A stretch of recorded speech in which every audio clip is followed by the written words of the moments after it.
everyone, I am Callie and today I'm going to be teaching you how to make polymer clay earrings. This is something that I started as a hobby and I've turned it into like a little small business for myself. So yeah, let's just get started with all the things you'll need to make your own set of earrings at home. So first you're going to need some clay. I recommend the Sculpey Primo or the Sculpey Soufflé is probably my favorite. They just are the most durable for earrings since we make them pretty thin. And then you're gonna need an acrylic roller or some type of roller. I don't really like the wood ones, but that's all you have at home. You can also utilize that. A clay cutter. They're basically like mini cookie cutters, so you could also use I know when I first started I used a variety of like bottle caps and everything to make circles, so you could do that as well. You're gonna need a pair of pliers for assembling. I use a Dremel for sanding and then putting holes in mine, but you also can put holes in your clay before you bake it. And then also a baking pan.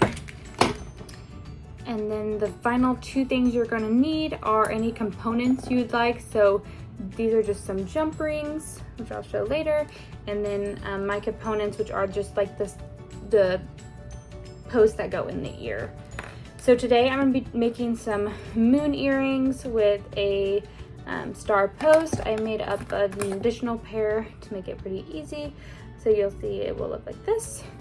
Now let me show you how we make them. So as you can see, we have a clear surface that we're going to be working on. You can also work on a porcelain tile. They are heat resistant. So if that is something you have available at home, like leftover from a project, you can also use that. But I'm not using that today, but we're going to start by opening up our clay. For a little pair of earrings, you probably only need about a quarter of the clay. So I'm going to start by rolling it out with our acrylic roller.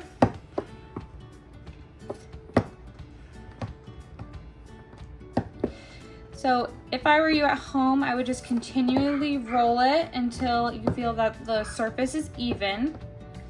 And then I like to fold it in half, and when you fold it in half, if it cracks like that, that means that the clay is not conditioned properly yet, so you want to wait until all of this doesn't crack. So see, it's actually already pretty good, which isn't often this happens.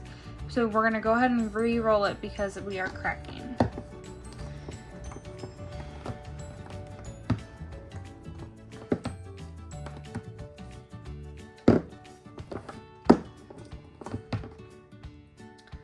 Alright, now we're going to try it again. And that looks pretty good. So now this will be kind of my final roll before I can cut it out. We're just gonna roll it up. You can use like popsicle sticks on each side to get appropriate length, or I also have a pasta machine I use typically, but for this demonstration I am not using it, and you don't have to at home either.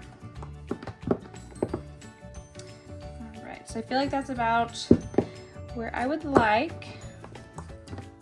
So now I'm gonna take my clay cutter and I'm going to cut my two shapes in it. One here, and then I like to go like this. Pull it up. Awesome. Now I'm going to roll it all the way up like this. And in order for this to not be moved whenever I pull it up, I'm gonna go grab a tissue blade. So now I'm back with a little tissue blade, and I am just going to drag from the bottom all the way over and do my first one, and it's gonna go straight onto the baking sheet. And we're gonna do another. Now it's gonna go straight onto the baking sheet as well. Then we have the two on the baking sheet, and I'm going to go put it in the oven at 275 for about 40 to 45 minutes. For video purposes, I went ahead and I made up an additional set right now. So we're gonna go ahead and we're gonna turn these into earrings. So once they come out of the oven, they're gonna be hot. So you're gonna wanna let it cool for about an hour before you grab them. And then if you have a Dremel, You can buy these attachments to it, or you can also use a nail file, either or. And then I'm just gonna go through, I'm gonna sand the inside and the outside till it's smooth, and then I will be right back. So I've just finished. I have both of these nice and smooth, and I'm going to switch my attachment out into this little bit right here. You can also put a hole in the clay before you bake it. That will work as well. And then I like to grab a little piece of wood of any type to drill my holes, and then I just eye it and just drill a hole straight through. I'm gonna have my moons like facing each other. So next I'm gonna grab my components and my jump rings. In order to open up a jump ring, I typically will grab it with my pointer and thumb and hold it, and then open it up so it looks kind of like an S almost. You place it through the hole, and then grab your component with the circle, place it through the jump ring. Then I use my index finger and my thumb to help stabilize it while I close it with the needle nose pliers. There is one. I go ahead and quickly do the other one.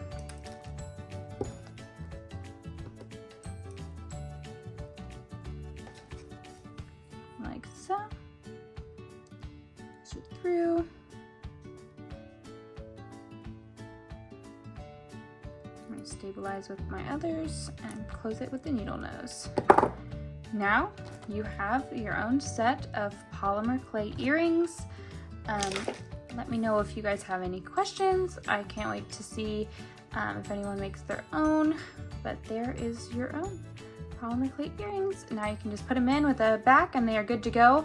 The best part is if you followed all the conditioning protocols, these will not break. They are awesome and bendy, but I wouldn't recommend doing it at home. So there you are. Good luck to you guys, and I will talk to you soon.